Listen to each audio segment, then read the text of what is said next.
Voilà de retour, Mathieu Thomasin a fait l'essai du tout nouveau Subaru Forester Wilderness. Mathieu, tu es allé du côté de Montebello pour faire l'essai de ce nouveau véhicule. Parle-moi-en. Bon, premièrement, on remonte aussi à la fois où est-ce qu'on a changé la génération de Forester en 2019. On avait eu la chance, avec Virage, justement, d'aller au Japon, d'essayer cette version-là. On nous amenait un nouveau design, mais avec Subaru, c'est toujours la question qu'on se pose. Pourquoi le prototype est extraordinaire? Lorsqu'on arrive en version de production, on dirait que les coups de crayon se sont allégés. Et adouci pas mal aussi. Oui, adouci pas mal, mais il faut dire que le Forester répondait toujours à ce pourquoi il avait été désigné dès le départ, c'est-à-dire un genre de petit véhicule qui va être capable de faire tout. Il y a des gens qui aiment partir à l'aventure, il y a des gens qui aimaient l'espace à l'intérieur. Et on s'est dit, inquiétez-vous pas, on va faire évoluer ces versions-là. Petite confidence, oui? C'est mon véhicule préféré du côté de chez Subaru. Je trouve que le format est parfait. Bien, c'est sûr, et on s'en va chercher des fois le côté performance avec les éditions WRX STI, mais celui-là est très bien placé. Puis on a beaucoup de fidélité aussi au niveau des acheteurs. Et là, en rafraîchissement de cycle de vie, on arrive avec une nouvelle mouture à l'avant qui est beaucoup plus agressive. Oui, il y avait l'édition Wilderness. On a quand même beaucoup tenu à nous présenter la version première qui rajoutait des éléments de style. Tu vas voir, la comparaison est intéressante parce que quand même, les composantes mécaniques sont grandement changées entre les deux.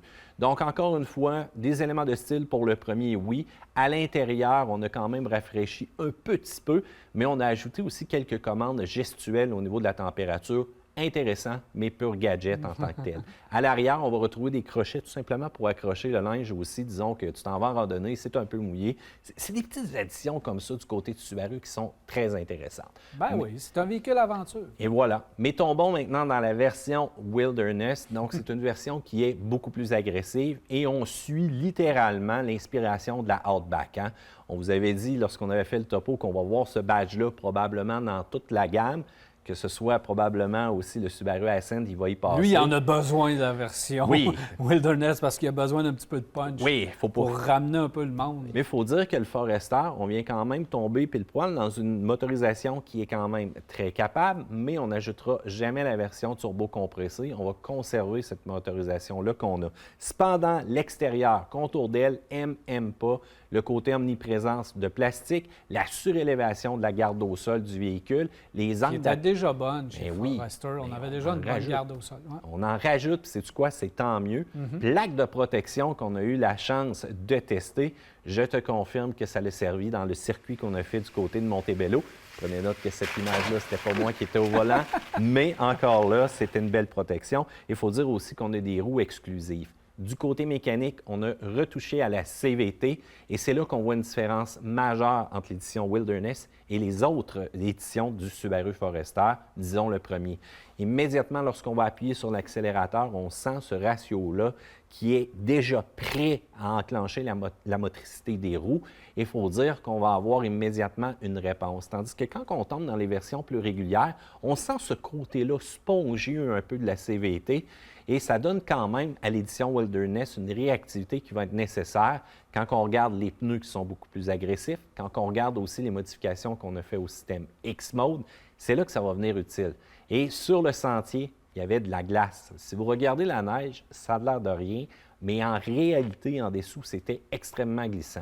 Dès qu'on tombait sur une pente, on accélérait. Le système X-Mode va travailler puis va donner vraiment le maximum de traction.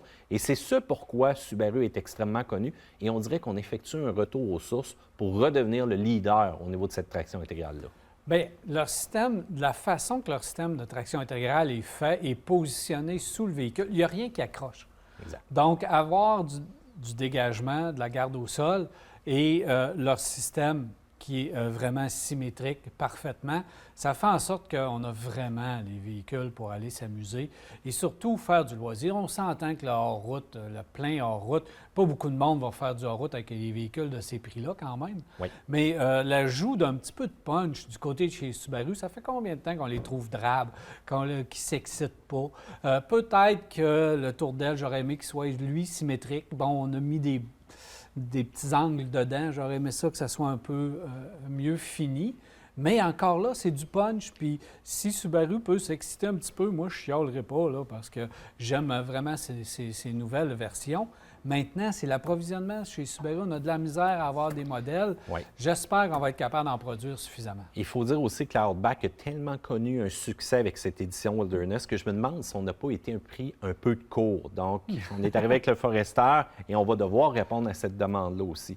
Pour les gens qui s'interrogent, la capacité de remorquage aussi, parce que souvent, quand on part à l'aventure, pourquoi pas la petite entroullotte à l'arrière, on l'a augmenté, on passe à 3000 livres versus le 1500 livres qu'on avait. Ça, c'est majeur. Exactement. Ça, c'est majeur. C'est majeur. Et je te dirais aussi que lorsqu'on va faire de la route, avant, on avait l'impression que cette CVT-là était désagréable. Maintenant, on est beaucoup mieux calibré, voire même avec les simulations de vitesse aussi. Et à l'intérieur, c'est un peu le même traitement, encore une fois. Je compare souvent un peu les deux, mais on a tout le style en tissu, le côté Softex, le côté qui va se nettoyer facilement. Et on s'est amélioré aussi au niveau de l'écran du système multimédia. Oui. Où est-ce qu'on a une meilleure réponse, on a une meilleure utilisation aussi avec notre appareil mobile ou autre, mais on reste quand même surchargé du côté du bloc instrument. Pour le comportement routier, accélération, freinage, on aurait aimé avoir une version turbo compressée, un peu comme les modèles XT qu'on avait dans le temps. XT, Oubliez ça, ça n'arrivera pas. Subaru est pas mal formel là-dessus, que si vous voulez plus de puissance, bien, il va falloir justement se diriger vers, en tant que tel, le Outback. Côté consommation d'essence, on parle de 9,5 litres au 100 en ville ou encore 9,0 avec le modèle un peu plus de base et 8,3 litres ou encore 7,2. Comme tu vois, ça se ressemble, mais il faut dire, lorsqu'on change et qu'on roule avec des pneus plus agressifs, ça cause automatiquement un impact sur cette consommation-là. Donc, grosso modo, on aime moins le côté puissance, on voudrait avoir un peu plus de coupe. Ça décolle, mais quand on vient pour faire des dépassements, des accélérations, il manque ce petit pep-là en tant que tel. Puis, il y en a qui ne trouvent pas nécessairement le coup de crayon super beau avec les contrastes. Moi, je suis capable de vivre avec ça. Fait que du côté des plus, c'est le look qui est intéressant pour ma part, la garde au sol, le X-Mode, les angles d'attaque, les fameux tissus et que dire aussi des pneus de qualité. Parce que souvent, sur des véhicules, des fois en route, on regarde le pneu, oh, OK, c'est un beau design, mais c'est pas si performant. Mais là, on joue une bonne carte avec Yokohama, d'ailleurs, qui travaille beaucoup avec Subaru, voire même sur les rallyes. Merci beaucoup, monsieur. Plaisir. Alors voilà, on s'arrête et on vous revient en virage. Restez là.